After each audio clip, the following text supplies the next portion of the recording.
اقرأ باسم ربك الذي خلق أعوذ بالله من الشيطان الرجيم بسم الله الرحمن الرحيم رب اشرح لي صدري ويسر لي أمري واحلل عقدة من লিসানি ইয়াফকাহু কওলি।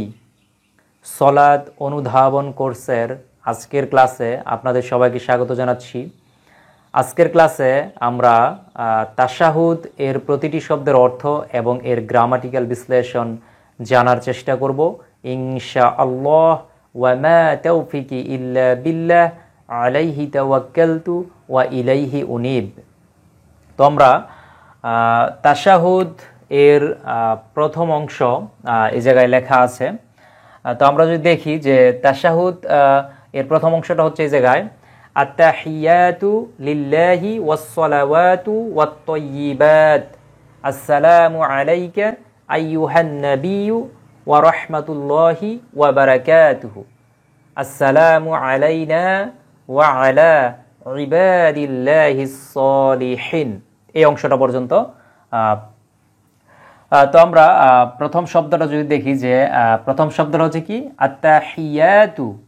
তাহলে আত-তাহিয়াতু শব্দটা যদি আমরা একটু বিশ্লেষণ করি, এই শব্দটা মূলত আসছে তাহিয়াত তাহিয়াতুন শব্দটাকে। তাহিয়াত মানে হচ্ছে অভিবাদন বা শ্রদ্ধা, শুভেচ্ছা আমরা বলতে পারি,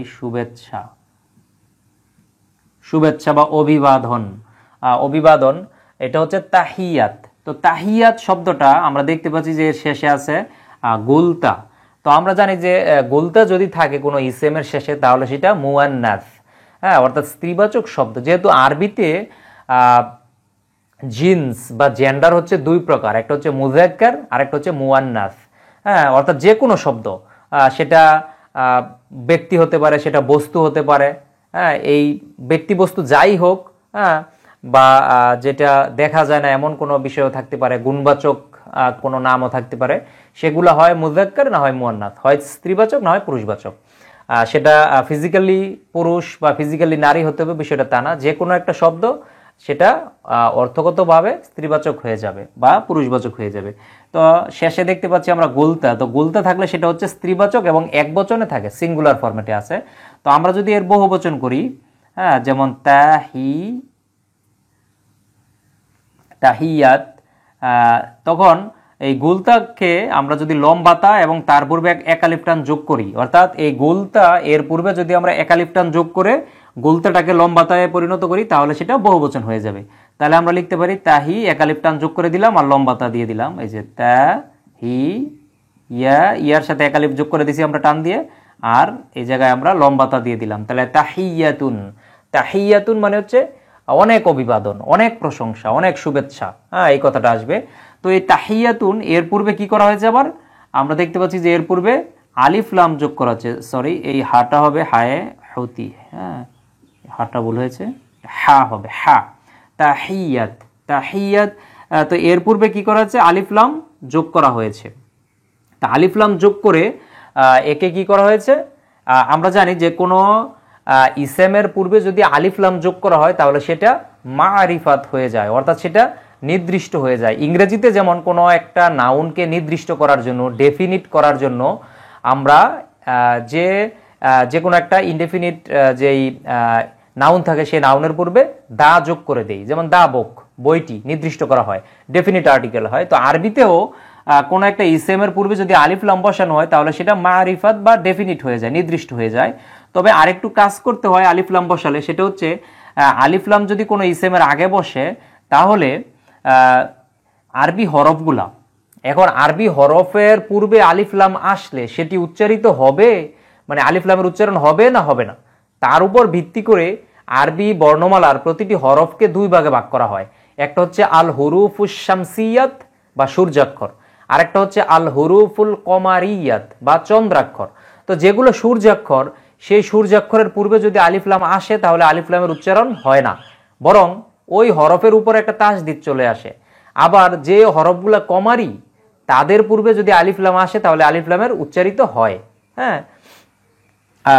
সেক্ষেত্রে এই যে জায়গায় তা, এই তাটা হচ্ছে আল হুরুফুল শামসিয়াত, অর্থাৎ শামসি হরফ। এটা এই জন্য এর পূর্বে আলিফ লাম আসলেও আলিফ লামের উচ্চারণ হবে না, বরং এই তায়ের উপর একটা তাসদিদ চলে আসবে। এজন্য কিন্তু তাহিয়াত তাহিয়াত হয়েছে, একটা তায়ের উপরে কিন্তু তাসদিদ অটোমেটিক চলে আসছে। হ্যাঁ, এটা কিন্তু আলিফ লামের কারণে তাসদিদটা চলে আসছে, এর আলাদা কোনো অর্থ নেই। হ্যাঁ, তাহলে আর শেষে কি করতে হয়, কোনো একটা ইসেমের পূর্বে যদি আলিফ লাম বসায় তাহলে সেই ইসেমের শেষে আর তানউইন হয় না, তখন দুইটা পেশের পরিবর্তে তখন একটা পেশ হবে। হ্যাঁ, দুইটা জবরের পরিবর্তে একটা জবর হবে, দুইটা জেরের পরিবর্তে একটা জের হবে, অর্থাৎ তানউইন হবে না, হরকত একটা হবে। তাহলে আত্তাহিয়াতু এই শব্দটা আমরা বুঝলাম, তার মানে কি অনেক অনেক অভিবাদন, অনেক শুভেচ্ছা, অর্থাৎ অভিবাদনের যত প্রকার আছে, যত রকম আছে, সকল অভিবাদন। আমরা একবারে লিখতে পারি সমস্ত অভিবাদন, সমস্ত অভিবাদন বা শুভেচ্ছা। হ্যাঁ, আত্তাহিয়াতু সমস্ত অভিবাদন বা সমস্ত শ্রদ্ধা বা সমস্ত শুভেচ্ছা। লিল্লাহি, লিল্লাহি শব্দটা আমরা যদি একটু বিশ্লেষণ করি, আরবিতে একটি প্রিপোজিশন বা ইংরেজিতে যেমন প্রিপোজিশন আছে, আরবিতে তাকে বলা হয় হরফে জার। হরফে জার হচ্ছে আরবি প্রিপোজিশন। তো লি অর্থ হচ্ছে জন্য, বা ইংরেজিতে যেটা আমরা ফর ব্যবহার করি, ফর অর্থাৎ জন্য। তাহলে লি এর সাথে আল্লাহ শব্দটা যোগ করলে হয়ে যায় কি লিল্লাহি, এই জায়গায় শব্দটা আছে লিল্লাহি। এর কারণ হচ্ছে এই লিটা হচ্ছে হরফে জার। তো আমরা জানি যে হরফে জারের পরে যদি কোনো ইসেম আসে তাহলে সেই ইসেমের শেষে একটা জের বা কাসরা দিতে হয়। তবে সেজন্য এই যে জায়গায় লি আছে, লি থাকার কারণে কিন্তু লি প্লাস আল্লাহু, তখন কিন্তু আর আল্লাহু হবে না, তখন আল্লাহ হি হয়ে যাবে। আর লিটা আল্লাহর সাথে যখন তাহালিল হবে, যখন এটা সংযুক্ত হবে, মোরাক্কাব হবে, এই জায়গায় একটা সংযোজন হবে, তখন কিন্তু এই আল্লাহ শব্দটা, এই যে লি আর আল্লাহ দুইটা একত্র হয়ে কিন্তু এই ফরম্যাটে চলে আসবে, লিল্লাহি, লিল্লাহি। হ্যাঁ, তখন অর্থটা কি আসবে, যেহেতু লি মানে জন্য আর আল্লাহ মানে আল্লাহর, তাহলে আল্লাহর জন্য, আল্লাহর জন্য। কোনো একটা ইসেমের শেষে যদি জের থাকে তাহলে সেই ইসেমের অর্থের সাথে একটা র বা এর যোগ হবে, অর্থাৎ সেটা অধিকরণ কারকে, অধিকরণের যে বিভক্তি আছে সেই বিভক্তি যোগ করতে হবে। তাহলে আত্তাহিয়াতু লিল্লাহি সমস্ত অভিবাদন, সমস্ত প্রশংসা আল্লাহর জন্য।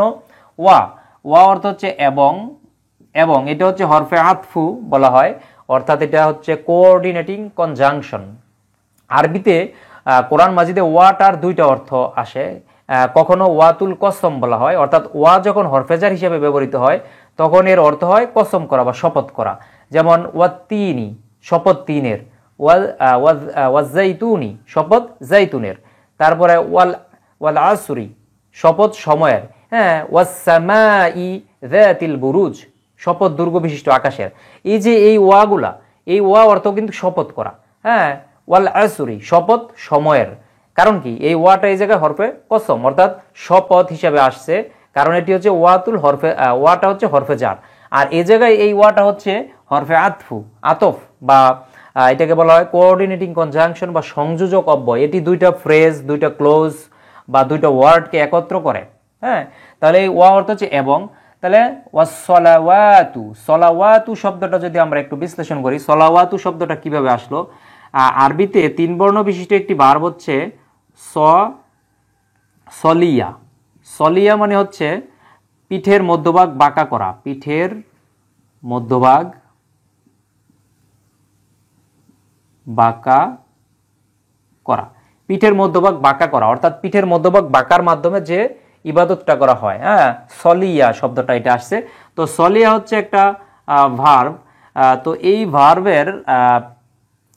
ভার্বের সাথে যদি আমরা সাফিক্স প্রিফিক্স করে নতুন আর একটা ভার্ব তৈরি করি, হ্যাঁ, তখন যেমন আমরা যদি এই লামটাকে দ্বিত্ব করে দেই তখন আসে কি সল্লা।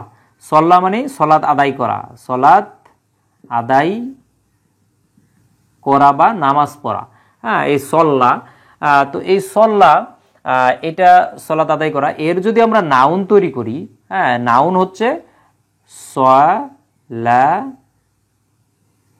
সলাত, তখন একালিফ টান যোগ হবে। হ্যাঁ, সলাতুন, এই জায়গায় দেখতে পাচ্ছেন আপনারা, এই সলাত অর্থ হচ্ছে সলাত বা নামাজ।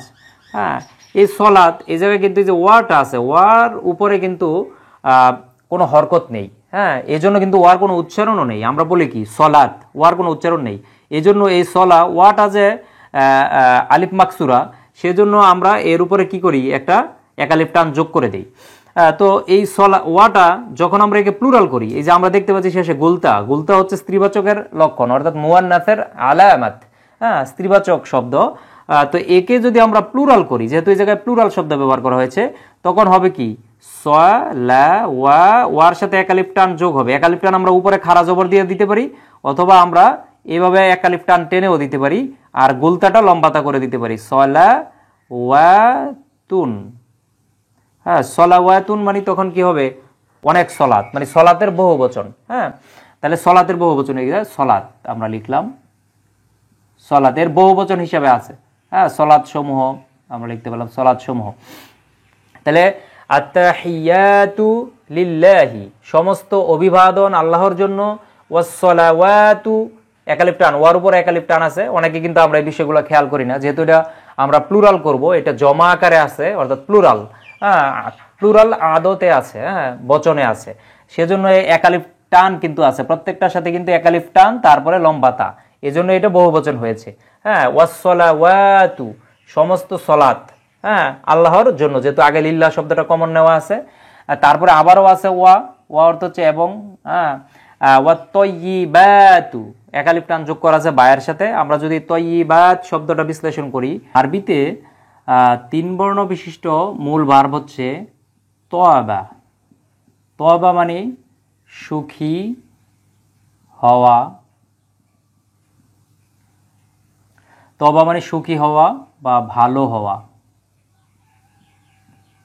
অথবা পবিত্র হওয়া, এই বিষয়টাও আসে। তাহলে তওবা এটা হচ্ছে মূল ভার্ব, 3 বর্ণ বিশিষ্ট মূল ভার্ব। তো এর থেকে যদি আমরা সাফিক্স প্রিফিক্স করে নতুন আর একটা ভার্ব তৈরি করি, তখন চলে আসে কি, যেহেতু এই আলিফটা হচ্ছে মূলত ইয়া। হ্যাঁ, আমরা জানি যে মাদি মতলাকের মধ্যে যদি ওয়া, মাদি মতলাকের মাঝখানের হরফটা যদি ওয়াও অথবা ইয়া থাকে, তাহলে সেটা আলিফের সূরতে আসে। তো এই জায়গায় যে আলিফের সূরতে আসে, মূলত এটা হচ্ছে ইয়া। তাহলে তয়্যাবা, তয়্যাবা, তয়্যাবা অর্থ হচ্ছে সুখী করা বা ভালো করা, অর্থাৎ এটাও ভার্ব, এটাও ভার্ব। তো এটা ছিল ইন্ট্রানজিটিভ ভার্ব, অর্থাৎ সুখী হওয়া, ভালো হওয়া। আর তয়্যাবা যখন আমরা লিখলাম, তখন এটা ট্রানজিটিভ হয়ে গেল, অর্থাৎ এটা সুখী করা, ভালো করা, এর অবজেক্ট সহ চলে আসলো। হ্যাঁ, তাহলে তয়্যাবা, তয়্যাবা মানে সুখী করা বা ভালো করা। তো এর একটি নাউন যদি আমরা নেই, নাউনটা হবে তখন তয়্যিবাতুন। তয়্যিবাতুন, তয়্যিবাতুন মানে ভালো কাজ, ভালো কাজ বা পবিত্র কাজ বা পবিত্র কোনো কিছু। হ্যাঁ, তয়্যব যেটা আমরা বলি, তয়্যিবাত, হ্যাঁ ভালো কাজ বা পবিত্র কোনো কিছু। তয়্যিবাত এটা হচ্ছে সিঙ্গুলার, এটা নাউন, কিন্তু এটা আছে সিঙ্গুলার ফরম্যাটে আছে। তয়্যিবাত আমরা জানি যে গুলতার পূর্বে যদি একালিফ টান যোগ করে এই গুলতাটাকে আমরা লম্বাতা করে দেই, তাহলে সেটা বহুবচন হয়ে যায়। তখন আমরা কিন্তু এই যে এটা যদি লিখি তয়্যি, এই বায়ের সাথে যদি একালিফ টান যোগ করে দেই আর গুলতাটাকে লম্বাতায় পরিণত করে দেই, তয়্যি বায়ের সাথে একালিফ টান লম্বাতা, তয়্যিবাতুন, তয়্যিবাতুন, তখন এটা বহুবচন হয়ে যাবে, যে অনেক ভালো কাজ, অনেক পবিত্র বস্তু, পবিত্র জিনিস। এই তয়্যিবাত এর পূর্বে কি করা হয়েছে, এই জায়গায় আলিফ লাম যোগ করা হয়েছে। তো আলিফ লাম যোগ করা হয়েছে, যেমন এই সবগুলাতেই করা হয়েছে। তায়ের পূর্বে করা হচ্ছে সদ, এটার পূর্বে আলিফ লাম যোগ করা হয়েছে। ত, এটার পূর্বে আলিফ লাম যোগ করা হয়েছে। তো এটার পূর্বে আলিফ লাম যোগ করার কারণে, যেহেতু ত যে হরফটা, এটা হচ্ছে শামসি হরফ, অর্থাৎ সূর্যাক্ষর। তো সূর্যাক্ষর থাকার কারণে কিন্তু আলিফ লামের উচ্চারণ হবে না, এবং তায়ের উপরেই একটা তাসদিদ চলে আসবে, অর্থাৎ এটা মোসাদ্দিদ হবে তখন ওয়ার্ডটা, হরফটা। তখন কি হবে, আত্তয়্যি, ওয়াত্তয়্যিবাতু, ওয়াত্তয়্যিবাতু। হ্যাঁ, এবং সমস্ত, তখন বহুবচন যেহেতু আছে তখন আসবে কি সমস্ত পবিত্রতা, সমস্ত পবিত্রতা, সমস্ত পবিত্রতা বা সমস্ত ভালো কাজ এটা আসবে। এটাকে আসলে আবার দুইভাবে অর্থ করা হয়। আমরা জানি যে যে কোনো কিছুর অনুবাদ করতে গেলে দুইভাবে করা যায়, একটা হচ্ছে আক্ষরিক অনুবাদ আর একটা হচ্ছে ভাবগত অনুবাদ। তো ভাবগত অনুবাদও করা হয়, যেমন তাহিয়াত এটাকে বলা হয় মৌখিক ইবাদত, অর্থাৎ শুভেচ্ছা বা অভিবাদন জানানোর যে কাজটা, অর্থাৎ মৌখিকভাবে যে প্রশংসা বা শুভেচ্ছা জানানো হয় সেটাকে বলা হয় মৌখিক ইবাদত। আবার এই সলাত যেটা পিঠ বাঁকা করে অর্থাৎ শারীরিকভাবে যে ইবাদত করা হয় সেটাকে বলা হয় শারীরিক ইবাদত। আর তয়্যিবাত অর্থাৎ পবিত্রতা, সকল পবিত্রতা বা আর্থিক ইবাদত বলা হয়, যেহেতু জাকাতের মাধ্যমে আর্থিকভাবে তার অর্থকে পবিত্র করা হয়, বা এই ধরনের যত আর্থিক ইবাদত আছে দান সদাকা এগুলোর দ্বারা, তো এটাকে বলা হয় আর্থিক ইবাদত। হ্যাঁ, আর্থিক ইবাদত। এটা যদি ভাবগতভাবে আমরা অর্থ করি তখন অনেকে এইভাবে অর্থ করে যে আত্তাহিয়াতু অর্থ সমস্ত মৌখিক ইবাদত, লিল্লাহি আল্লাহর জন্য, ওয়াসসালাওয়াতু সমস্ত শারীরিক ইবাদত, ওয়াত্তয়্যিবাতু সমস্ত আর্থিক ইবাদত। হ্যাঁ, সবকিছুই আল্লাহর জন্য, এভাবে অর্থ করা হয়। অথবা আমি যেটা করেছি যে আক্ষরিক অর্থ, সেভাবেও অর্থ করা হয়। তাহলে সমস্ত পবিত্রতা, সমস্ত সলাত, সমস্ত মৌখিক অভিবাদন বা মৌখিক প্রশংসা আল্লাহর জন্য। তারপরের অংশে আমরা যাই, আসসালামু আলাইকা। আসসালামু, তাহলে আসসালামু শব্দটা যদি আমরা একটু বিশ্লেষণ করি, আরবিতে 3 বর্ণ বিশিষ্ট একটি ভার্ব হচ্ছে সালিমা। সালিমা মানে নিরাপদ হওয়া, নিরাপদ হওয়া। সালিমা মানে নিরাপদ হওয়া, শান্তিতে থাকা। এই সালিমা ভার্ব থেকেই কিন্তু এর একটি নাউন হচ্ছে সালাম, একালিফ টান যোগ হবে লামের সাথে, সালামুন। সালামুন মানে শান্তি বা নিরাপদ, নিরাপত্তা। হ্যাঁ, এটা আসবে শান্তি বা নিরাপত্তা। তাহলে আসসালামু এর পূর্বে কি করা হয়েছে, এই সালাম এর পূর্বে কিন্তু আলিফ লাম বসানো হয়েছে, আলিফ লাম দিয়ে একে মারিফাত করা হয়েছে, অর্থাৎ নির্দিষ্ট করা হয়েছে, ডেফিনিট করা হয়েছে। তো আমরা জানি যে সিনটাও হচ্ছে শামসিয়াত, অর্থাৎ এই সিনটা হচ্ছে শামসি হরফ, এজন্য আলিফ লামের উচ্চারিত না হয়ে একটা তাসদিদ যোগ হয়, এজন্য কিন্তু আসসালাম হয়ে গেছে। আসসালাম অর্থাৎ সিনের উপরে তাসদিদ হয়ে সিনটা মুসাদ্দিদ হয়েছে। যাই হোক, তাহলে আসসালাম মানে শান্তি বা নিরাপত্তা। তাহলে শান্তি, এই জায়গায় শান্তি আলাইকা, আলাইকা মানে তোমার উপর, তোমার উপর শান্তি। তখন এই জায়গায় কিন্তু এই যে এর পূর্বে আমাদের মনে মনে একটি ভার্ব ধরে নিতে হবে, যে ভার্বটা উজ্জ্ব আছে, হিডেন আছে, যে বর্ষিত হোক। হ্যাঁ, এমন একটা ভার্ব বা ফেল আমাদের মনে মনে ধরে রাখতে হবে যাতে করে কথার অর্থটা মিলে। যেমন আসসালামু শান্তি, তখন এটা দ্বারা কিন্তু কোনো অর্থ আসে না। এর পূর্বে যদি আমরা একটা মাহজুব মানি, যে একটা ভার্ব আছে যেটা দ্বারা শান্তি বর্ষণ করা বোঝায়, যে শান্তি বর্ষিত হোক, শান্তি বর্ষিত হোক, এই ধরনের একটা শব্দ এই জায়গায় আমাদের ধরে নিতে হবে, তখন এর অর্থ আসবে কি, যে শান্তি বর্ষিত হোক। হ্যাঁ, আলাইকা, আলাইকা শব্দটা যদি আমরা একটু বিশ্লেষণ করি, আরবিতে আলা একটা শব্দ হচ্ছে আলা, আলা অর্থ হচ্ছে উপর, এটা আরবি প্রিপোজিশন। আর এর সাথে আছে কা, কা মানে তোমার। তো এই দুইটা যখন একসাথে যোগ হয় তখন কিন্তু এই ইয়াটার সুরত চেঞ্জ হয়ে যায়, এই যে আলাই কা হবে, তখন আলাই ইয়াটার উপরে একটা সুকুন চলে আসবে, এই জায়গায় কিন্তু ইয়ার উপরে কোনো হরকত নেই, এই জন্য কিন্তু আলিফ মাকসুরা দ্বারা এক আলিফ টান যোগ করা থাকে, এটা এই এক আলিফ দিয়ে বোঝানো হয় যে এটা আলিফ মাকসুরা। হ্যাঁ, তাহলে আলাইকা মানে তোমার উপর বা আপনার উপর, সেকেন্ড পার্সনে আমরা বলবো তোমার উপর, তোমার উপর। হ্যাঁ, তোমার উপর। তাহলে আসসালামু শান্তি বর্ষিত হোক, শান্তি বা নিরাপত্তা, শান্তি বা নিরাপত্তা বর্ষিত হোক, আলাইকা তোমার উপর, আইয়ুহান নাবিয়্যু, তাহলে আইয়ুহা অর্থ হচ্ছে হে। আইয়ুহা শব্দটা ব্যবহার করা হয় মূলত যখন তার পরের শব্দে আলিফ লাম যুক্ত কোনো ইসেম থাকে, তখন আইয়ুহা শব্দটা নিয়ে আসা হয়। তাহলে আইয়ুহা হে নাবিয়্যু, নাবিয়্যু শব্দটা যদি আমরা একটু বিশ্লেষণ করি, নাবিয়্যু শব্দটা কিভাবে আসছে,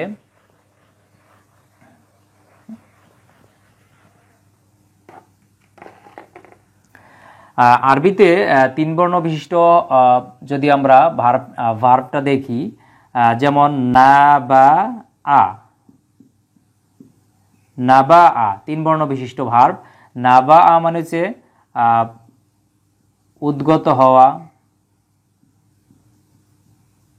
বেরিয়ে থাকা, বেরিয়ে থাকা, অর্থাৎ মাটি ভেদ করে, হ্যাঁ, মাটি ভেদ করে উপরে ওঠা, বেরিয়ে থাকা, হ্যাঁ, উদ্গত হওয়া, এটাকে বলা হয় নাবা আ। নাবা আ হচ্ছে ভার্ব, হ্যাঁ, যেমন নাবা আ থেকে নাবা উন। নাবা উন মানে গাছ, অর্থাৎ মাটি ভেদ করে যেটা উদ্ভিদ আর কি, মাটি ভেদ করে যেটা উপরে ওঠে উদ্ভিদ, হ্যাঁ, নাবা উন অর্থ হচ্ছে উদ্ভিদ বা গাছ। তো এই নাবা আ এটার সাথে যদি আমরা সাফিক্স প্রিফিক্স করে নতুন আর একটা ভার্ব তৈরি করি, হ্যাঁ, নতুন আর একটা ফেল আমরা তৈরি করি, তখন কি আসে? তখন মাঝখানে বর্ণটা যদি আমরা দ্বিত্ব করে দেই, নাব্বা আর আটা ঠিকই থাকবে, এই বাটা শুধু দ্বিত্ব হবে, একটা তাস দিতে এসে দ্বিত্ব হবে নাব্বা আ। নাব্বা আ মানে কি? সংবাদ জানানো, সংবাদ জানানো বা খবর জানানো, খবর জানানো, খবর জানানো, হ্যাঁ, বা বার্তা, বার্তা প্রদান করা, হ্যাঁ, এগুলো আসবে নাব্বা আ। নাব্বা আ থেকেই কিন্তু মানে সংবাদ জানানো, খবর জানানো বা বার্তা প্রেরণ করা, তখন কিন্তু নাবিয়ুন, নাবিয়ুন অর্থ হচ্ছে নবী বা বার্তাবাহক, বার্তাবাহক, যিনি খবর জানান, হ্যাঁ, নাবি যিনি খবর জানান বা যিনি বার্তা জানান তাকে বলা হয় নবী, অর্থাৎ নবী বা বার্তা বাহক যেটি আমরা বলি। আর এই নবী এটা হচ্ছে এই জায়গায় নাউন, এবং এটা আছে সিঙ্গুলার ফরম্যাটে। নাবিউন মানে একজন নবী, আর নবী এর বহুবচন হচ্ছে আম্বিয়া, হ্যাঁ, আম্বিয়া অর্থ অনেক নবী, নবীগণ। তাহলে এই জায়গায় যেহেতু নবী এর কি করা হয়েছে, এর পূর্বে আলিফ লাম যোগ করা হয়েছে আন-নাবিয়্যু, তখন কিন্তু এই নাবী শব্দের পূর্বে আলিফ লাম যোগ করে যেহেতু একে নির্দিষ্ট করা হয়েছে, মারিফাত করা হয়েছে, তখন কিন্তু দুইটা পেশের পরিবর্তে একটা পেশ হবে। কারণ আমরা জানি যে আলিফ লাম যুক্ত কোনো ইসেম তানউইন নেয় না, অর্থাৎ আলিফ লাম যুক্ত কোনো ইসেমের শেষ বর্ণে কখনো তানবিন বা তানউইন হয় না, একটা জবর হবে অথবা একটা পেশ হবে অথবা একটা জের হবে, দুইটা জবর দুই জের দুই পেশ হবে না কখনো। তাহলে অর্থটা কি দাঁড়াচ্ছে? আর নাবিয়্যু, তাহলে হে নবী, বাংলা আমরা লিখলাম নবী, তাহলে অর্থটা কি দাঁড়াচ্ছে? আসসালামু আলাইকা, আপনার উপর শান্তি বর্ষিত হোক বা তোমার উপর শান্তি বর্ষিত হোক, আইয়ুহান নবী, হে নবী। ওয়া, ওয়া অর্থ হচ্ছে এবং, এটা হরফে আতফু, কোঅর্ডিনেটিং কনজাংশন। ওয়া রাহমাত, ওয়া রাহমাতু, ওয়া রাহমাতুল্লাহি, তাহলে রাহমাতুন শব্দটা যদি আমরা একটু বিশ্লেষণ করি, আরবিতে 3 বর্ণ বিশিষ্ট একটি ভার্ব হচ্ছে রাহিমা। রাহিমা, রাহিমা মানে দয়া করা বা রহম করা, দয়া করা বা রহম করা, রহিমা যেটা আমরা বলি। এই রাহিমা ভার্ব থেকে কিন্তু রাহমাত, এটা হচ্ছে একটা নাউন, রাহমাতুন দয়া বা রহমত, যেটা আমরা বলি রহমত বা দয়া, রাহমাতুন। তো এই রহমাতুন শব্দটা এই জায়গায় ব্যবহার করা হয়েছে, আর রহমাতুন না হয়ে এই জায়গায় রহমাতু হয়েছে। তার কারণ হচ্ছে এই জায়গায় আমরা দেখতে পাচ্ছি যে দুইটা ইসেম একসাথে আসছে। হ্যাঁ, যদি আরবি বাক্যে দুইটা ইসেম পাশাপাশি বসে তাহলে বেশ কিছু সূরত হতে পারে। তার মধ্যে একটা সূরত হচ্ছে মুদাফ ইলাইহি এবং মুদাফ, শেষের ইসেমটা হয় মুদাফ ইলাইহি আর প্রথম ইসেমটা হয় মুদাফ। মুদাফ ইলাইহি হওয়ার লক্ষণ কি? শেষে জের থাকবে, হ্যাঁ, যেহেতু রাহমাতুল্লাহি, আল্লাহর রহমত, একটা র বা এর চলে আসবে, শেষের যে ইসেমটা তার অর্থের সাথে একটা র বা এর চলে আসবে। যেমন বাইতুল্লাহি, আল্লাহর ঘর, রাসূলুল্লাহি, আল্লাহর রাসূল। তাহলে কার অধিকারে থাকে? তার শব্দের শেষে, সেই শব্দের শেষে একটা জের আসবে, আর এটা হবে তখন মুদাফ, আর এটা হবে মুদাফ ইলাইহি। তো মুদাফটা কখনো তানউইন নেয় না, হ্যাঁ, যেহেতু এই রাহমাতুন শব্দটা মুদাফ, সেজন্য তানউইন হবে না শেষে, তখন একটা পেশ ড্রপ আউট হবে, তখন একটা পেশ থাকবে, এই জন্য রাহমাতুল্লাহি হয়েছে। হ্যাঁ, রহমাত মানে রহমত, রহমত, আর আল্লাহ শব্দের অর্থ হচ্ছে, যেহেতু শেষে জের আছে এই জন্য বাংলা অর্থের সাথে একটা র বা এর চলে আসবে। হ্যাঁ, আল্লাহি যেহেতু আছে তার মানে কি আল্লাহর একটা র বা এর চলে আসবে। যদি আল্লাহ শব্দের শেষে পেশ থাকতো তাহলে অর্থটা দাঁড়াতো শুধু আল্লাহ, এভাবে থাকতো। আর যেহেতু জের আছে এই জন্য একটা র যোগ করতে হবে এর সাথে। তাহলে ওয়া রাহমাতুল্লাহি, এবং আল্লাহর রহমত বর্ষিত হোক, ওয়া বারাকাতুহু। ওয়া বারাকাতুহু শব্দটা আমরা একটু বিশ্লেষণ করি। আরবিতে 3 বর্ণ বিশিষ্ট একটি ভার্ব হচ্ছে বারাকা। বারাকা, বারাকার 2টা অর্থ হয়। বারাকা মানে হচ্ছে হাঁটু গেড়ে বসা, অথবা বারাকা মানে হচ্ছে বরকত দেওয়া। হ্যাঁ, বরকত দেওয়া, এই জায়গায় বরকত দেওয়া শব্দটা আসবে। এই বারাকার একটা নাউন হচ্ছে বারাকাতুন। বারাকাতুন, বারাকাতুন মানে হচ্ছে বরকত অথবা কল্যাণ। হ্যাঁ, বারাকাতুন মানে বরকত বা কল্যাণ। তো আমরা দেখতে পাচ্ছি এই জায়গায় কি আছে, কোথায় বারাকাতুন, একালিফ টান যোগ করে একে লম্বাতা করা হয়েছে, আর এই জায়গায় গুলতা আছে। তো আমরা জানি যে গুলতা এর পূর্বে যদি একালিফ যোগ করে গুলতাটাকে লম্বাতা করা হয় তাহলে সেটা বহুবচন হয়ে যায়। হ্যাঁ, তখন আমরা কি করব, বারা কাপটা তখন একালিফ টান যোগ হয়ে এই গুলতাটা লম্বাতা হয়ে যাবে, বারাকাতুন, তখন অনেক বরকত অনেক কল্যাণ এটা আসবে অর্থ। হ্যাঁ, বারাকাতুন মানে কি, অনেক বরকত। তাহলে অনেক বরকত লিখলাম আমরা, অনেক বরকত, অনেক বরকত বা অনেক কল্যাণ। আর এর আগে ওয়া আছে, ওয়া অর্থ এবং আপনারা জানেন হরফে আতফু। আর এই বারাকাতু হু আছে, দেখবেন একটা উল্টা পেশ দিয়ে হু যোগ করা আছে। তার কারণ কি, হুটা হচ্ছে হাফে শু হচ্ছে তার। হ্যাঁ, এটা দমির, এটা হচ্ছে সর্বনাম। হ্যাঁ, ইংরেজিতে যেটা প্রোনাউন ব্যবহার করি, তবে এটা পসেসিভ প্রোনাউন, অর্থাৎ এটা অধিকরণ সম্পর্কিত, অধিকরণ কারকে থাকবে, যে কার মালিকানাধীন আছে সেটা বুঝাবে তার। কিন্তু প্রশ্ন হলো এই জায়গায় নর্মাল পেশ না দিয়ে এই জায়গায় হয় কি উল্টা পেশ দেওয়া হয়েছে, তার কারণ কি? তো আপনারা এই উল্টা পেশ কেন হয়, কোরআন মাজিদে আসলে কেন উল্টা পেশ ব্যবহার করা হয়েছে, কেন খারা জবর ব্যবহার করা হয়েছে, কেন খারা জের ব্যবহার করা হয়েছে? আমরা জানি যে উল্টা পেশ হলে একালিফ টান দিতে হয়, কিন্তু কেন উল্টা পেশ ব্যবহার করা হয়েছে সেটা কিন্তু আমরা অনেকেই জানি না। তো এই বিষয়ে যদি আপনারা বিস্তারিত জানতে চান, এই 3টা বিষয়ের উপর আমার 3টা আলাদা ক্লাস আছে, আপনারা দেখে নেবেন। কোরআন মাজিদে কেন উল্টা পেশ ব্যবহার করা হয়েছে, কোরআন মাজিদে কেন খারা জবর ব্যবহার করা হয়েছে, কোরআন মাজিদে কেন খারা জের ব্যবহার করা হয়েছে। হ্যাঁ, আপনারা ইউটিউব থেকে দেখে নেবেন, আমার প্লেলিস্টে দেওয়া আছে। তো এই জায়গায় আমি বলি যে এই হুটা হচ্ছে উল্টা পেশ হওয়ার একটা কারণ হয়েছে, এই তার পূর্বে পেশ আছে। হ্যাঁ, এই যে হাফেশ হু, যে দমিরটা, এই দমিরের আগের হরফে যদি পেশ অথবা জবর থাকে তাহলে সাধারণত সেটা উল্টা পেশ হয়ে যায়। হ্যাঁ, একালিফ টেনে পড়তে হয়, কারণ এর সাথে তখন হিডেন আকার একটা ওয়াও থাকে। হ্যাঁ, যেই ওয়াওয়ের কারণে একালিফ টেনে পড়তে হয়, আর পেশটা উল্টা পেশ দিলে ওয়াওর অর্থটা চলে আসে। হ্যাঁ, তাহলে ওয়া বারাকাতুহু, এবং তার বরকত সমূহ, হ্যাঁ, তার কল্যাণ সমূহ বর্ষিত হোক আপনার উপর হে নবী। তারপরের অংশে যাই, আসসালামু আলাইনা। তা আসসালামু শব্দটা আমি এই জায়গায় বিশ্লেষণ করেছি শান্তি বা নিরাপত্তা। আলাইনা এই জায়গায় ছিল আলাইকা, আর এই জায়গায় হচ্ছে আলাইনা। তো আলাইকা মানে তোমার, আর আলাইনা যদি নুন আলিফ জবর না থাকে তাহলে সেটার অর্থ হয়ে যায় আমাদের। এটা পসেসিভ অর্থ আসবে। আলাইনা মানে আমাদের, আমাদের। এই জায়গায় 2টা অংশ, একটা হচ্ছে আলা আর একটা হচ্ছে নুন আলিফ জবর না। আলাইনা মানে আমাদের। আবার যদি বলতাম যে আলাইকা মানে তোমাদের, এইভাবে আসবে। তারপরে ওয়া, ওয়া অর্থ হচ্ছে এবং, ওয়া এবং কি আলা, আলা অর্থ হচ্ছে উপর, এটা আমি আগে আলোচনা করেছি। আলা হরফে জার। হ্যাঁ, তো আমরা জানি যে হরফে জার এর পরে যে ইসেম আসে সেই ইসেমের শেষে একটা জের থাকে, এই যে জের চলে আসছে ইবাদি। হ্যাঁ, এটা ইবাদি শব্দটা আমরা একটু বিশ্লেষণ করি। আরবিতে 3 বর্ণ বিশিষ্ট একটি ভার্ব হচ্ছে আবাদা। আবাদা মানে ইবাদত করা, ইবাদত করা বা দাসত্ব করা, গোলামি করা, বন্দিগি করা, যেটাই আমরা বলি। তো এটা হচ্ছে 3 বর্ণ বিশিষ্ট একটি ভার্ব। এই ভার্ব থেকে যদি আমরা এর নাউন তৈরি করি, হ্যাঁ, তখন আসবে কি, নাউনটা কি হবে, আবদুন। আবদুন মানে বান্দা বা গোলাম অথবা দাস।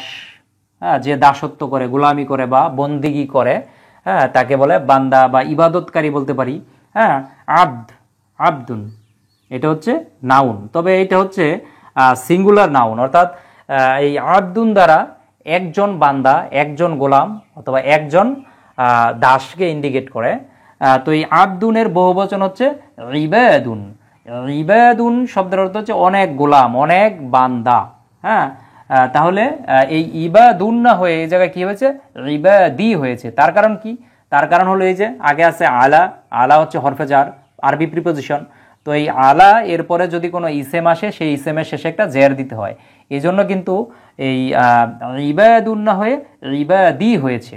হ্যাঁ, একটা জের হয়েছে এই জায়গায়। একটা জের হওয়ার কারণ হচ্ছে আবার এই ইবাদু, এটা হচ্ছে ইবাদিন, এটা হচ্ছে একটা ইসেম, আবার আল্লাহি এটা হচ্ছে আরেকটা ইসেম। তো দুইটা ইসেম যখন পাশাপাশি বসে তখন শেষেরটা হয় মুদাফ ইলাইহে আর আগেরটা হয় মুদাফ। মুদাফ কখনো তানউইন নেয় না, অর্থাৎ দুই জবর দুই জের দুই পেশ কখনো হয় না। হ্যাঁ, এই জন্য একটা জের হয়েছে। জের হয়েছে তার পূর্বে আলা থাকার কারণে, নতুবা পেশ থাকার কথা ছিল। যাই হোক, ইবাদিল্লাহি, তাহলে আল্লাহর বান্দাদের অর্থটা আসবে আল্লাহর, আল্লাহর এই জায়গায় আসবে ইবাদিন মানে বান্দা দের, এভাবে আসবে কথাটা।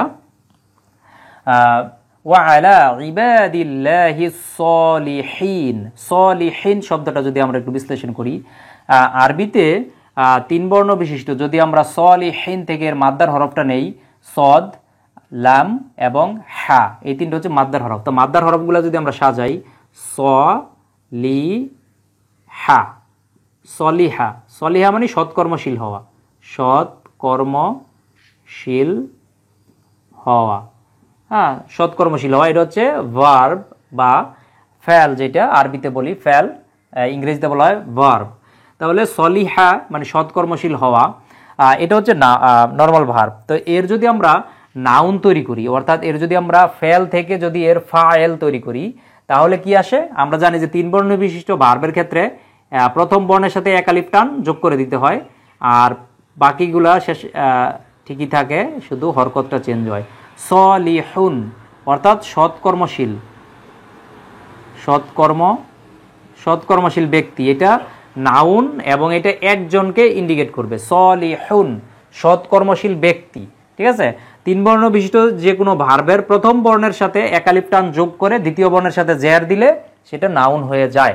হ্যাঁ, যেমন আপনাদের পরিচিত কিছু শব্দ আমি বলি, যেমন কি আছে, খলাকা, খলাকা, খলাকা, এই খ এর সাথে যদি আমরা এক আলিফ টান যোগ করে দিই তাহলে কি হয়? খলিক অর্থাৎ স্রষ্টা, যিনি সৃষ্টি করেন। তারপরে নাসরা, নাসরা মানে সাহায্য করা, তাহলে নাসির যে সাহায্য করে। হ্যাঁ, নাজরা, নাজরা মানে দেখা, তাহলে নাজির যিনি দেখেন, ঠিক আছে? তারপরে এ ধরনের আরো যত নেই, যেমন দাখালা, দাখালা মানে প্রবেশ করা, তাহলে দাখিল যে প্রবেশ করে। তারপরে যদি আমরা নেই যেমন কাতাবা, কাতাবা মানে লেখা, তাহলে কাতিব যে লিখে, অর্থাৎ কিরামান কাতিবিন, এই শব্দটা আপনারা জানেন যে কিরামান কাতিবিন, হ্যাঁ, সম্মানিত লেখকরা। তাহলে মেন কথা হচ্ছে এই প্রথম বর্ণের সাথে এক আলিফ যোগ করলে সেটা নাউন হয়ে যায়, সেটা ফাইল হয়ে যায়, কর্তা হয়ে যায়। হ্যাঁ, তাহলে এই সলিহা সৎকর্মশীল হওয়া, এটা থেকে আমরা পেলাম কি? সলিহুন সৎকর্মশীল। তো এই সলিহুন সৎকর্মশীল, এটা হচ্ছে একজনকে যেহেতু বোঝায়, তখন এর বহুবচন, বহুবচন কি? সলিহুনা, সলিহুনা। আমরা জানি যে উনা যোগ করলে সেটা প্লুরাল হয়ে যায়। হ্যাঁ, তাহলে সৎকর্মশীলরা, সৎকর্মশীল লোকেরা অনেক বোঝাবে, এটা প্লুরাল ফরম্যাটে আসবে। তবে সলিহুনা, আর এই জায়গায় কি আছে? সলিহিনা। তা সলিহিনা কেন আছে? এই সলিহুনা এটা হচ্ছে আরবিতে যে কোনো একটা ইসেম তিনটা অবস্থায় থাকতে পারে। একটা হচ্ছে মারফু বা সাবজেক্টিভ ফর্ম, আরেকটা হচ্ছে মানসুব বা অবজেক্টিভ ফর্ম, আরেকটা হচ্ছে মাজরুর বা পসেসিভ ফর্ম। তো এই জায়গায় আমরা জানি যে উনা যুক্ত থাকলে সেটা মারফু ফরম্যাটে থাকে, আর যদি ইনা যুক্ত থাকে, এই যে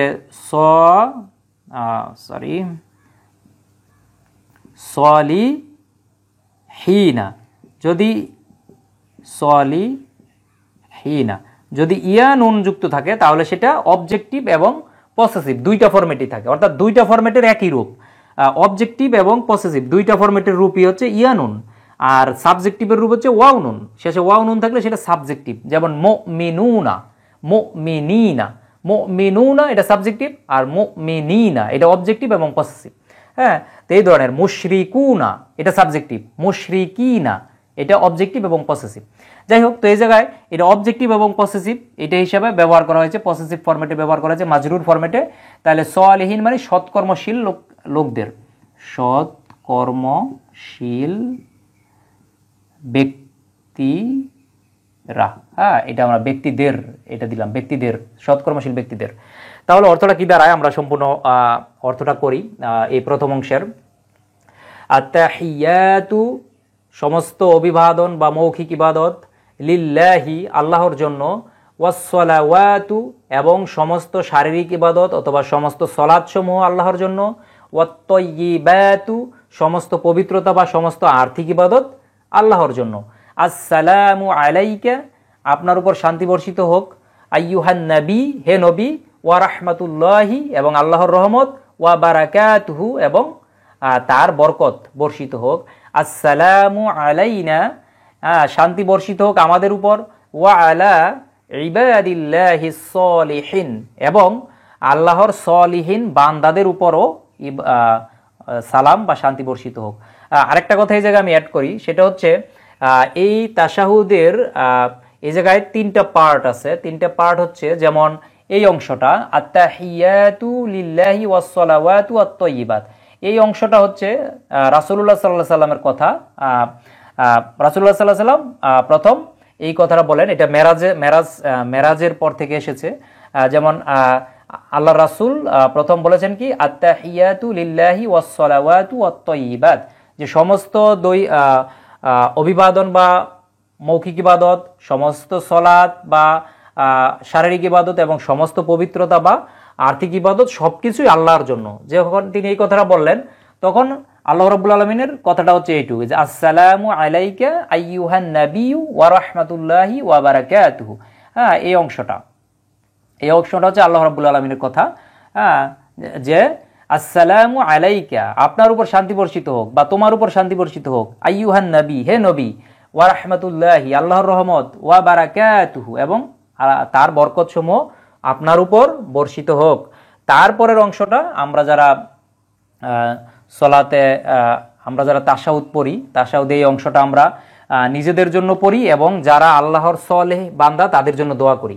হ্যাঁ যেমন আমরা কি বলি, আসসালামু আলাইনা আমাদের উপর শান্তি বর্ষিত হোক, ওয়া আলা ইবাদিল্লাহিস সলিহিন এবং যারা সৎকর্মশীল তাদের উপর, সৎকর্মশীল যারা আল্লাহর সৎকর্মশীল বান্দা তাদের উপরও শান্তি বর্ষিত হোক। তার মানে আমরা যদি সৎকর্মশীল বান্দা হতে পারি তাহলে কিন্তু যত মানুষ সালাত আদায় করবে সবার দোয়া কিন্তু আমার অ্যাকাউন্টে জমা হবে। হ্যাঁ কারণ কি, সবাই তো দোয়া করতেছে যে আল্লাহর সৎকর্মশীল বান্দাদের উপর শান্তি বর্ষিত হোক, এটা সবাই তাশাহুদে পড়তেছে। তার মানে কি, আমরা যদি সৎকর্মশীল বান্দা হই তার মানে কি আমাদের উপর অটোমেটিক এই দোয়াটা চলে আসবে। আর মূলত আল্লাহর বান্দা হওয়ার মধ্যেই সমস্ত শান্তি, সমস্ত সফলতা। হ্যাঁ কারণ অহংকারের মধ্যে কোনো সফলতা নেই। আল্লাহর বান্দা যদি কেউ হতে পারে তাহলেই সে জান্নাতে যাবে, আল্লাহর বান্দা ছাড়া কেউ জান্নাতে যেতে পারবে না। কারণ সূরা ফজরের মধ্যে দেখবেন বলা আছে, সূরা ফজরের একদম শেষের দিকে, যে ফাদখুলি ফি ইবাদি ওয়াদখুলি জান্নাতি, যে আমার বান্দাদের মধ্যে শামিল হও এবং আমার জান্নাতে দাখিল করো, আমার জান্নাতে প্রবেশ করো। অর্থাৎ আল্লাহর বান্দা হলেই কেবল তার জান্নাতে যাওয়া যাবে। বান্দা হওয়াটাই জীবনের সফলতা, কারণ এটা হচ্ছে আল্লাহর বান্দা, এটা সাধারণ কোনো ব্যক্তির কোনো বান্দা বা গোলাম না। আমরা হচ্ছে আল্লাহর গোলাম, আল্লাহর দাস, আল্লাহর বান্দা। যাই হোক, তো তাশাহুদের এই প্রথম অংশটা আমরা দেখলাম। এখন তাশাহুদের আমরা পরের অংশগুলো দেখি। আমরা তাশাহুদের দ্বিতীয় অংশটা দেখি। দ্বিতীয় অংশের শুরুতে আছে কি, আশহাদু আল্লা ইলাহা ইল্লাল্লাহু ওয়া আশহাদু আন্না মুহাম্মাদান আবদুহু ওয়া রাসূলুহু। তো আমরা দেখতে পাচ্ছি যে আশহাদু শব্দটা আছে এই জায়গায় শুরুতে। তা আশহাদু শব্দটা যদি আমরা একটু বিশ্লেষণ করি, আরবিতে 3 বর্ণ বিশিষ্ট একটি ভার্ব হচ্ছে শাহিদা। শাহিদা মানে সাক্ষ্য দেওয়া, সাক্ষ্য দেওয়া, উপস্থিত থাকা, এটা আসবে। তাহলে এটা হচ্ছে 3 বর্ণ বিশিষ্ট একটি ভার্ব অর্থাৎ ফেল। এই শাহিদা এটা হচ্ছে অতীতকালের ফরম্যাটে আছে, অর্থাৎ সাক্ষ্য দিয়েছে। হ্যাঁ সে সাক্ষ্য দিয়েছে, সে সাক্ষ্য দিয়েছে যদি আমরা সুনির্দিষ্টভাবে বলি, তাহলে শাহিদা মানে সে সাক্ষ্য দিয়েছে। আর যদি আমরা এর বর্তমান ভবিষ্যৎ তৈরি করি তখন আসবে কি ইয়াশহাদু, ইয়াশহাদু অর্থ সে সাক্ষ্য দেয়, দিচ্ছে অথবা দিবে। হ্যাঁ, তিনটা অর্থ আসে। যেহেতু এটা হচ্ছে এটাও ভার্ব, তবে এটা বর্তমান ভবিষ্যৎকালের অর্থ দিবে। তিনটা অর্থ দিবে এটা। একটা হচ্ছে সে সাক্ষ্য দেয়, দিচ্ছে, দিবে, অর্থাৎ করে, করছে, করবে। এই তিনটা অর্থ আসে একটা ওয়ার্ড দিয়েই। হ্যাঁ, তো ইয়াশহাদু সে সাক্ষ্য, এই জায়গায় সাবজেক্ট হচ্ছে হি, সে সাক্ষ্য দিচ্ছে, কিন্তু এই জায়গায় আছে কি আশহাদু। তা আমরা জানি যে যদি মুদারি ভার্বের শুরুতে যদি হামজাতুল ওয়াসল আসে তখন সেটা কি হয়ে যায়, সাবজেক্ট হয়ে যায় আই। তাহলে আশহাদু, আশহাদু, আশহাদু মানে কি তখন হবে আমি সাক্ষ্য দিচ্ছি বা দেই অথবা দিব। আশহাদু যদি এই জায়গায় না সাধু থাকতো, না সাধু মানে আমরা সাক্ষ্য দেই। যদি তার সাধু থাকতো মানে সে, তার সাধু মানে তুমি সাক্ষ্য দিচ্ছ। হ্যাঁ, তো একইভাবে এই আলামত আছে, এক একটা আলামত আছে, অর্থাৎ এক একটা সিগার এক একটা আলামত আছে। এই সিগাগুলা চেঞ্জ করলে, আলামত চেঞ্জ করলে সিগা চেঞ্জ হবে, অর্থাৎ সাবজেক্ট চেঞ্জ হয়ে যাবে। সিগা মানে সাবজেক্ট, আরবি ভার্বের যে সাবজেক্টগুলা। তাহলে আশহাদু মানে আমি সাক্ষ্য দেই বা দিচ্ছি, আমি সাক্ষ্য দেই, দিচ্ছি। হ্যাঁ, এটা লিখলাম আমি সাক্ষ্য দিচ্ছি। আশহাদু আমি সাক্ষ্য দিচ্ছি। আন অর্থ হচ্ছে যে, হ্যাঁ, আন অর্থ হচ্ছে যে, এটা ইংরেজিতে দ্যাটের মতো কাজ করে। আমি সাক্ষ্য দিচ্ছি যে লা ইলাহা, এই লা শব্দটা একটু খুবই গুরুত্বপূর্ণ। হ্যাঁ, লা শব্দটা একটা গুরুত্বপূর্ণ বিষয়, কারণ আরবিতে কিন্তু দুইটা লা আছে পরস্পর বিপরীত ধর্মী। একটা হচ্ছে লাম জবর লা, এই লা অর্থ হচ্ছে জন্য বা অবশ্যই, জন্য বা অবশ্যই।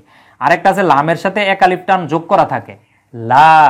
হ্যাঁ, এই লামের সাথে এক আলিফ টান এটাকে আমরা বলি লাম আলিফ, অথবা এটা এইভাবে লেখা হয় লাম দিয়ে এক আলিফ টান এইভাবে দেওয়া হয়। হ্যাঁ, লা, এই দুইটাই লা।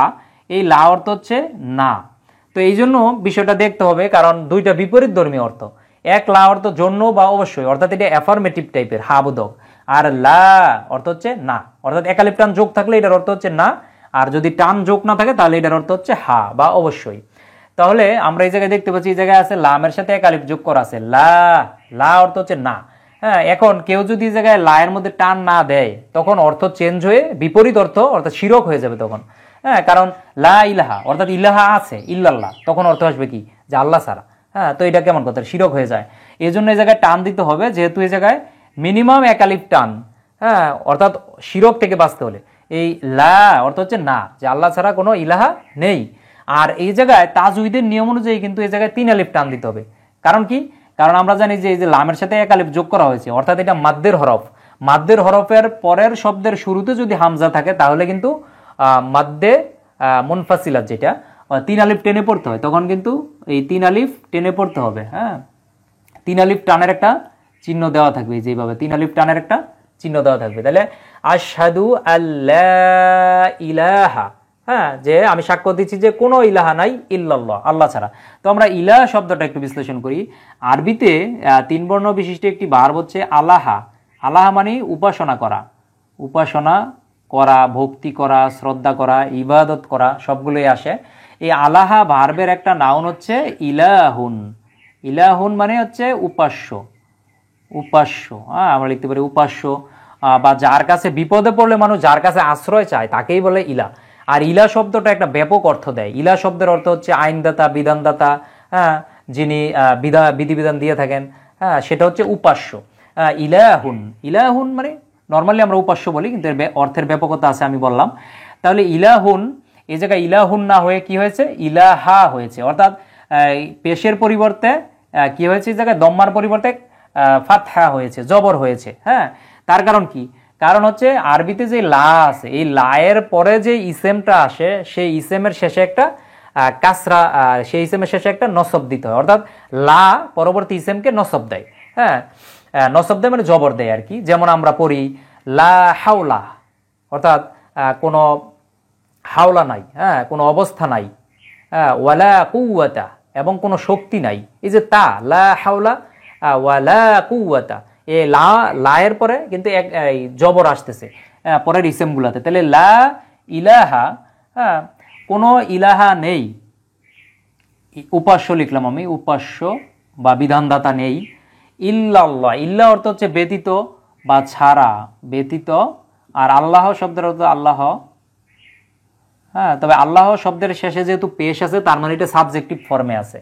হ্যাঁ, কোনো ইসেমের শেষে যদি পেশ থাকে তাহলে সেটা সাবজেক্ট, কোনো ইসেমের শেষে যদি জবর থাকে তাহলে সেটা অবজেক্ট, কোনো ইসেমের শেষে যদি জের থাকে তাহলে সেটা মাজরুর অর্থাৎ পসেসিভ ফরম্যাটে থাকে, অধিকরণ কারক যেটা বাংলায় বলি আমরা। তাহলে এই জায়গায় পেশ আছে তার মানে নর্মাল সাবজেক্ট হিসেবে আছে। তাহলে আশহাদু, আমি সাক্ষ্য দিচ্ছি যে আল্লাহ ইলাহা, লা ইলাহা অর্থ হচ্ছে তখন না, সকল কিছুকে নফি করে দিবে, নেগেটিভ করবে। লা ইলাহা, কোনো ইলাহা নাই, ইল্লাল্লাহ, আল্লাহ ছাড়া। ওয়া, ওয়া অর্থ হচ্ছে এবং, এটা হরফে আতফু অর্থাৎ কোঅর্ডিনেটিং কনজাংশন, এটা আগে আমি বলেছি যে এটা সংযোগ করে দুইটা ওয়ার্ডকে। ওয়া আশহাদু, তাহলে আশহাদু শব্দটা আমি আগে বিশ্লেষণ করেছি যে আমি সাক্ষ্য দিচ্ছি, আমি সাক্ষ্য দিচ্ছি। হ্যাঁ, যেহেতু দুইবার আছে কথাটা, ওয়াও আছে, ওয়া আশহাদু, তার মানে কি আমি আরো সাক্ষ্য দিচ্ছি। আন্না, আন্না অর্থ হচ্ছে যে। হ্যাঁ, এটা হচ্ছে হরফে, এটাকে বলা হয় হরফে মুসাব্বা বিল ফাল। হ্যাঁ, মুসাব্বা বিল ফালের একটা সূত্র হচ্ছে মুসাব্বা বিল ফাল, এই যে আন্না, ইন্না, কান্না, এইগুলোর পরে যদি কোনো ইসেম আসে তাহলে সেই ইসেমের শেষে একটা জবর থাকে। হ্যাঁ, যেহেতু এটা অনির্দিষ্ট এই জন্য দুইটা জবর। হ্যাঁ, আন্না মোহাম্মা দুন না হয়ে মোহাম্মা দান হয়েছে। হ্যাঁ, জবর দিতে হবে যেহেতু, তো দুইটা জবর যেহেতু এই জায়গায় হয়েছে, তো আমরা জানি আরেকটা সূত্র হচ্ছে কোনো ইসেমের শেষে যদি দুইটা জবর থাকে তাহলে একালিফ টান দিতে হয়, এই জন্য কিন্তু এই যে একালিফ টান দেওয়া হয়েছে এই জায়গায়। তাহলে আন্না মোহাম্মাদান, মোহাম্মদ সাল্লাল্লাহু আলাইহি সাল্লামকে, মোহাম্মদ সাল্লাল্লাহু আলাইহি সাল্লামকে, মোহাম্মদ সাল্লাল্লাহু আলাইহি সাল্লাম, এবং আন্নার পরে যে ইসেমটা আসে সেটা সাবজেক্টিভ হয়। হ্যাঁ, ইসেমটা তখন সাবজেক্ট হয়ে যায়। তাহলে ওয়া আশহাদু, এবং আমি আরো সাক্ষ্য দিচ্ছি যে আন্না, যে মুহাম্মদ অর্থাৎ মুহাম্মদ সাল্লাল্লাহু আলাইহি সাল্লাম আবদুহু ওয়া রাসূলুহু। আবদুহু শব্দটা একটু বিশ্লেষণ করি। আগের অংশে আমি দেখিয়েছি যে আবদুন মানে বান্দা, হ্যাঁ, আর ইবাদুন মানে অনেক বান্দা। তাহলে আবদু মানে বান্দা আর হু মানে তার, এই জায়গায় কিন্তু একটা উল্টা পেশ আছে, আপনারা দেখবেন।